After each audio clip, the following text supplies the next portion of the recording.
آپ جب معراج پر گئے، وہ اللہ نے آپ کو آسمانوں پہ بلایا تو آپ نے اللہ تعالیٰ سے بات کی، یا اللہ آپ نے ابراہیم علیہ السلام کو خلیل بنایا۔ خلیل کہتے ہیں جس کی دوستی دل میں پکی ہو۔ موسیٰ علیہ السلام کو کلیم بنایا۔ کلیم کہتے ہیں کہ اللہ اور موسیٰ آپس میں بات کرتے تھے۔ موسیٰ علیہ السلام زمین پر، اللہ اوپر، تو آپس میں بات ہوتی تھی، تو اس کو کلیم۔ اور داؤد علیہ السلام کو اپنے لوہا نرم کر کے دیا۔ داؤد علیہ السلام جب لوہے کو پکڑتے تھے نا تو وہ بالکل موم بن جاتا تھا، بالکل نرم ہو جاتا، دھاگے کی طرح اس کو ایسے کرتے تھے، اور اس سے وہ زرہ اس زمانے میں ہوتا تھا، لوہے کا لباس جو لڑائی میں استعمال تھا۔ سلیمان علیہ السلام کو اپنے ہوا تابع کر کے دی۔ سلیمان علیہ السلام تخت پر بیٹھتے تھے تو ہوا اٹھاتی تھی۔ اب تو جہاز ہوتے ہیں، کبھی لیٹ ہو، کل میرے سر درد کی ایک وجہ کہ 20 گھنٹے مسلسل سفر، 5 گھنٹے جہاز لیٹ ہو گیا، پونا گھنٹہ تمہارے اوپر لندن پہ چپ پھرتا رہا، تو وہ ایک دم پیچھے سے بھی جاگے ہوئے، تو سلیمان علیہ السلام کے تخت کو ہوا اٹھاتی تھی، اور نہ کوئی آگے ونڈ سکرین ہے، اور نہ اس کے کوئی پر ہیں، ہوا اس کو لے کے چلتی تھی، جہاں چاہتے تھے اتر جاتے تھے، جہاں چاہتے تھے اٹھا کے لے جاتی تھی، ہوا ان کے تابع ہو کے چلتی تھی۔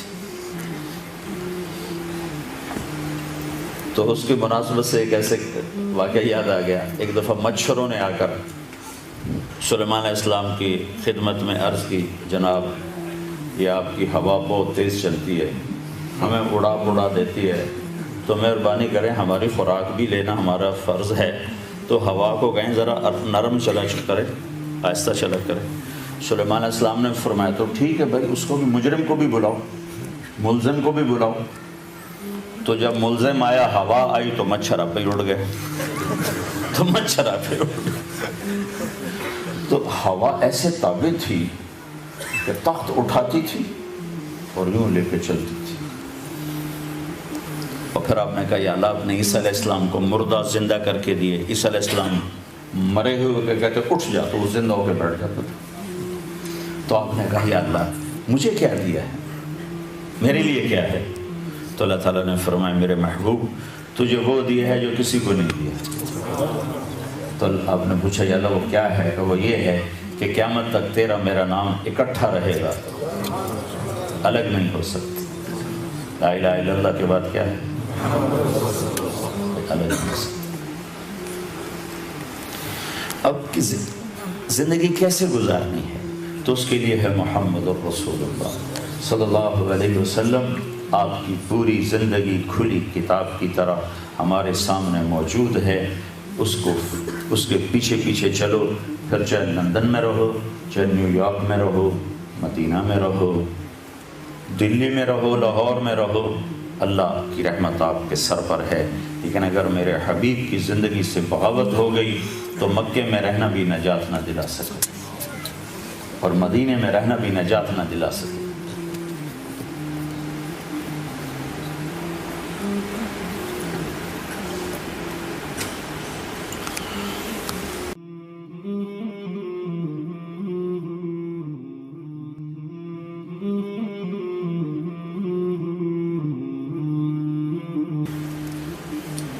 تو اللہ ڈنڈا سانپ ڈنڈا یہ دکھانا چاہتا ہے کہ نفع نقصان اوپر سے ہیں، نیچے نہیں۔ تو موسیٰ علیہ السلام نے وہ کیا جو ہونا چاہیے تھا، بھاگے۔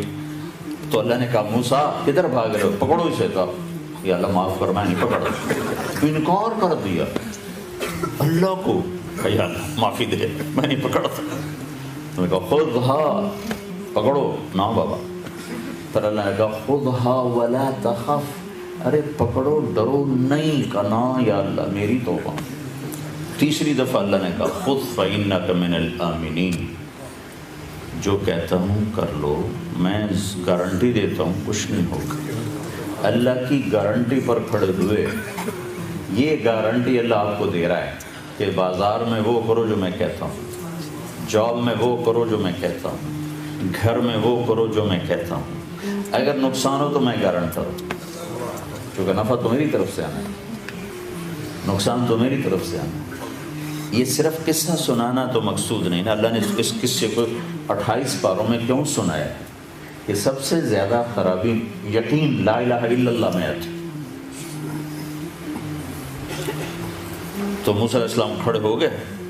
اب یہ بھی نہیں کہا بھی چلو پیچھے سے تم پکڑ لو, کا منہ میں ہاتھ ڈال, منہ میں. اس نے منہ ایسے کھولو اور موسیٰ علیہ السلام بیچارے کہاں پر ہے, تو کپڑا ساتھ ایسے ہاتھ پہ لپیٹ لیا ایسے کرتا. اللہ نے کہا یہ کیا کر رہے ہیں؟ کہ اللہ مجھے ڈر لگتا ہے. تو اللہ تعالیٰ نے کہا تیرا ڈر تو نکالنا چاہتا ہوں, اور کیا کر رہا ہوں, چل کپڑا اتار, یہ کپڑا تو میں بچا لے, یہ تو سارا تو میں نکل سکتا ہے. تو موسیٰ علیہ السلام نے ایسے ایسے ایسے ایسے ہاتھ بڑھائے, ہاتھ کہاں پر ہے, تو وہ کانپتی کانپتی انگلیوں نے ایسے منہ کو ٹچ کیا تھا کہ دوبارہ وہی ڈنڈا اللہ نے ہاتھ میں پکڑا. نیا نہیں, وہی 10 سال پرانا, وہی کہ موسیٰ ساری کائنات تیرے رب کے سامنے اس ڈنڈے کی طرح ہے. جو تیرا رب چاہے گا کر لے, جو تیرا اللہ چاہے گا وہ ہوگا, جو نہیں چاہے گا نہیں ہوگا. یہ لا الہ الا اللہ ہے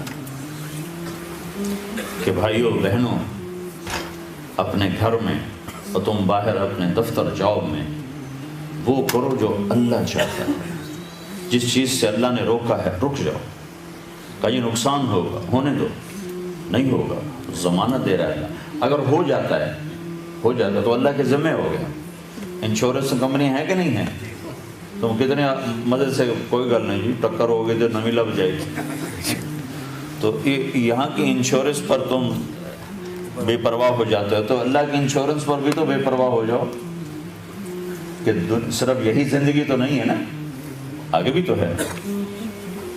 تو اگر تمہیں گھاٹا نقصان ہوتا ہے تو اللہ کی انشورنس کمپنی موجود ہے, کئی گنا کر کے واپس ملے گا.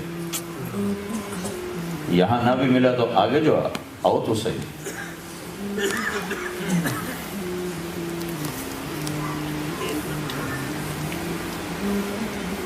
ایک دفعہ موسیٰ علیہ السلام نے کہا یا اللہ, آپ نافرمان کو بڑی دنیا دیتے ہو, فرما بردار کو تھوڑی تھوڑی کر کے. ایک دفعہ میں, بہت پرانی بات ہے, کوئی بڑے اللہ کے نیک ولی تھے, میں ان کے پاس بیٹھا تھا, تو ایک صاحب آئے, کہنے کہ حضرت اللہ دعا کرو اللہ رزق حلال دے, تو بہت دے, بہت دے, اللہ رزق حلال دے اور بہت زیادہ دے. تو آگے وہ بزرگ تھے, اردو نہیں بولتے تھے, پنجابی بولا کرتے. انہوں نے بڑے بھول پان تھا نا کہ 40 سال پرانی بات ہے پر ایسے ٹکی ہوئی ہے. کہنے لگے بھائی حلال تھا تھوڑا ہی ملو. تو اس وقت تو میں دین نہیں پڑھا تھا, لیکن جب میں نے قرآن پڑھا تو مجھے ان بزرگوں کی بات یاد ہے کہ انہوں نے قرآن سے بات کی, بھائی حلال تھا تھوڑا ہی ملو. قل لا يستوي الخبيث والطيب ولو اعجبكم كثرة الخبيث. انہیں بتا دو حلال اور حرام برابر نہیں ہے, اگرچہ حرام بہت زیادہ ہوتا ہے اور اس کی کثرت تمہارے دل کو بہت اچھی لگتی ہے, لیکن یاد رکھنا کہ حرام میں کبھی زندگی نہیں بنتی, کبھی حلال تو تھوڑا ہی ملو. تو اللہ تعالیٰ نے موسیٰ علیہ السلام کے قصے سے یہ بات سمجھائی کہ گھر میں, جاب میں, دفتر میں, لندن میں, مکہ میں, مدینہ میں اللہ کے پابند بن کے چلو. کہا یہ تو نقصان ہو جائے گا, کہا نہیں ہوگا, اللہ گارنٹی دے رہا. اچھا ہو گیا, امتحان دی کی جگہ ہو گیا تو سارے کا سارا انشورڈ ہو گیا, یا تمہاری اگلی نسل کو مل جائے گا اور یہ آگے تمہیں مل جائے گا. حضرت جب ہمارے نبی پاک صلی اللہ علیہ وسلم نے سود کو حرام کیا حج کے موقع پر کہ آج کے بعد سود ختم, اور میں سب سے پہلے اپنے چچا عباس کا سود ختم کرتا ہوں. حضرت عباس پورا بینک تھے, تو انہوں نے کہا میرے نبی نے میرا سود ختم کیا, میں اصل بھی ختم کرتا ہوں. اچھا ایک دم دیکھنے میں بہت بڑا نقصان ہوا, لیکن علماء کہتے ہیں اس کے بدلے میں اللہ نے حضرت عباس کی اولاد کو 535 سال حکومت عطا فرمائی, جس کو عباسی حکومت کہتے ہیں. بنو امیہ 132 ہجری میں وہ حکومت پر آئے اور 656 پر جا کر وہ ختم ہوئے. کوئی 532-35 سال عباس رضی اللہ تعالیٰ عنہ کے سود کے ختم ہونے اور انہوں نے اصل ختم کر دیا، اس کے بدلے میں یہ اللہ کا یہ تحفہ، تیری اولاد 500 سال تک اولاد کھاتی رہی، انشورڈ ہے سب کچھ۔ ہاں تم کلمے والا یقین پیدا کرو۔ یہ تبلیغ میں جو کہتے ہیں چلہ لگاؤ، 4 مہینے لگاؤ، کہ یہ سیکھنے کی محنت ہے۔ اللہ نے ہمیں زمانے بعد یہ محنت عطا فرمائی، اس کو اللہ کے واسطے سیکھو۔ یہ گھر بیٹھے یہ کیفیت نہیں بدلتی، یہ تو اندر کی چیز ہے، یہ اندر کا جذبہ ہے۔ اب باہر زندگی کیسے گزارنی ہے، زندگی کیسے گزارنی، تو زندگی تو ڈیلنگز کا نام ہے نا، تو زندگی گزارنے کا کیا طریقہ ہونا چاہیے؟ تو یہ کلمے کا اگلا حصہ ہے محمد الرسول اللہ صلی اللہ علیہ وسلم، کہ زندگی جناب رسول اللہ صلی اللہ علیہ وسلم کے طریقے پر گزارنی چاہیے۔ لا الہ الا اللہ کے ساتھ نت ہی ہے کہ اللہ تعالیٰ نے یہ ایک آئیڈیل ہستی دی ہے کہ بس اس کی نقل اتارو، اس کے پیچھے چلو تو کامیاب۔ تو اگر اس میں ہم آپ کے پیچھے چلتے گئے تو ہم اللہ کے محبوب بن جائیں۔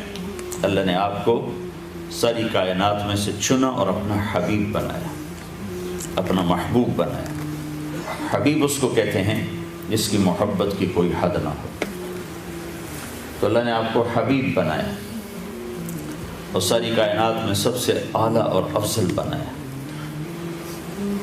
بھائیو، 2 کام کرو، ایک اللہ سے تعلق نماز، ایک اللہ کے بندوں سے تعلق اچھے اخلاق، تو سارا دین ہاتھ میں آ جائے۔ اور سارے اچھے اخلاق کی آخری بات ایک کر دیتا ہوں، 8 بج گئے ہیں۔ ایک بات، سارے اخلاق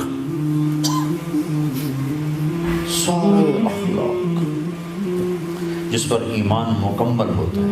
پہلے آپ کو اخلاق کی طاقت بتاؤں کہ سہنا، برداشت کرنا، جھک جانا، اس کی طاقت کیا ہے۔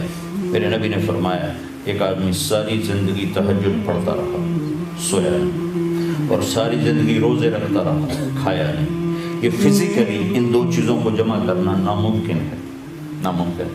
عبداللہ بن زبیر تھے، 8 راتیں نہ سوتے نہ کھاتے تھے، 8 دن کا روزہ رکھتے تھے۔ سن رہے ہو؟ آج روزہ رکھا تو 8ویں دن افطاری کرتے تھے، نفل روزہ، نفل، لیکن 9ویں دن وہ بھی بے بس ہو جاتے تھے، ٹھیک ہے۔ تو فزیکلی اگر کوئی آدمی یہ کر لے کہ زندگی بھر رات کو تہجد، سوئی نہیں، دن میں روزہ، کھائی نہیں، تو اس عبادت پر وہ کہاں پہنچے گا، کس مقام پر پہنچے گا؟ لیکن میں اپنے نبی کی سن لو کہ جس کے اخلاق اچھے ہوں گے وہ اس سے بھی آگے پہنچے گا۔ کھاتے رہو، سوتے رہو، پیتے رہو، ہنستے رہو، کماتے رہو، اخلاق اچھے کر لو۔ اچھا، سارے اچھے اخلاق آپ کے قابو میں آ جائیں، ایک کام کر لو، ایک، صرف ایک۔ میرے نبی نے فرمایا معاذ تمہیں سارے دین کا خلاصہ بتاؤں، سارے دین کو بریف کر کے بتاؤں، ایک چیز، سارے دین کو ایک چیز میں بند کر کے بتا دوں، ایک چیز میں۔ کہیں گے جی کیا؟ تو مجھے دیکھو، آپ نے ایسے کیا،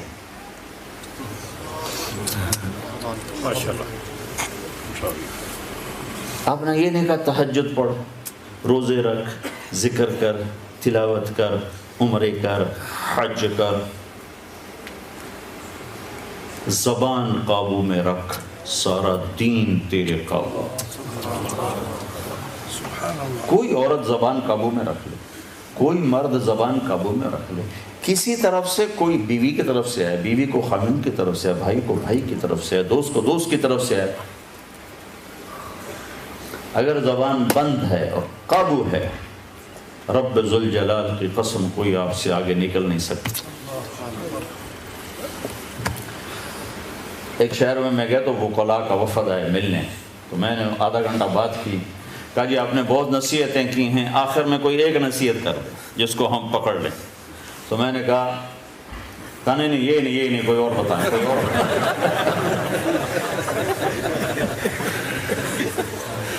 میں نے وہی کیا جو میرے نبی نے عمل سے کہا، میں نے کہا بس یہ نہیں، کوئی اور بتائیں، کوئی اور بتائیں۔ میں نے کہا ایک پوچھنی ہے تو بس یہی ہے، اس زبان سے جھوٹ نہ نکلے، گالی نہ نکلے، کسی کی بےزتی کا بول نہ نکلے۔ ایک صحابی کی بات سنا کے بعد ختم کرتا ہوں۔ ایک صحابی ابو دجانہ رضی اللہ تعالیٰ عنہ، بڑے صحابوں میں، بدر سے لے کر آخری حج تک ہر مارکے میں شریک رہے۔ ایک دن کہنے لگے تمہیں بتاؤں میری بخشش کا سب سے بڑا عمل کیا ہے، جس پر مجھے امید ہے کہ اس پہ میں انشاءاللہ بخشا جاؤں۔ تو جب میں پڑھ رہا تھا اور اگلی سطریں ذہن میں نہیں تھیں، سامنے نہیں تھی، تو میرے جی میں کہیں گے جنگ بدر، کہ جنگ بدر والوں کو اللہ نے کہا جاؤ تمہیں معاف کیا جو مرضی کرو، یا کہیں گے حدیبیہ، صلح حدیبیہ، اللہ نے قرآن بتا رہا ہے لقد رضی اللہ عن المؤمنین، حدیبیہ والوں سے میں راضی ہو گیا۔ اگلی سطر پڑھ کر میرا میٹر ہی گھوم گیا کہ اتنا بڑا آدمی بدر والا، تھوڑی سی ان کی اور سیرت سنت۔ آپ نے احد کے میدان میں ہلچل مچ گئی، اوپر نیچے ہو گئی، تو آپ نے اپنی تلوار اٹھائی، کہ اس تلوار کو کون لے گا؟ تو کئی لوگ کھڑے ہوئے، تو آپ نے کہا اس کا حق کون ادا کرے گا؟